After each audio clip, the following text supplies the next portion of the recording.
आज ना मला खूप जास्त कंटाळा आला होता आणि ऑफिसला गेल्यापासून मला ना चहाची खूप जास्त सवय लागली होती, जी की चांगली नाही आहे ती सवय. आणि नंतर आहे ना मी धपाटे बनवलेले होते. वीकेंड असल्यामुळे ना जरा भाजीपाला पण घरी नव्हता आणि चला म्हणलं असं झटपट काहीतरी बनवूया छान चटकपटक.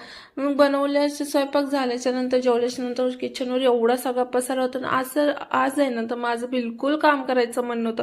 मी आहे ना हे काम आज स्किप करणार होते, पण नंतर लगेच मनात आलं की जर आज आणि आता जर हे काम स्किप केलं ना, उद्या 10 ते 15-20 मिनिटं आपले ह्याच कामाला जाणार. त्या टायमात आपले दुसरं काम होतील आणि दुसऱ्या दिवशी सकाळ सकाळी तर बिलकुलच टाइम नसतो एवढी सगळी कामं करायला. त्यामुळे मी पटकन किचन देखील आवरून घेतलं लगेच आणि एक मोठा श्वास घेऊन सगळं किचन क्लीन करून. हे बघा मी तुम्हाला ही बॅट दाखवते, ही की जी की आहे ना मच्छर मारायची बॅट आहे. खूप जास्त मच्छर होतात आमच्या घरात, त्यामुळे मी एक छोटीशी बॅट आणलेली. तिने ना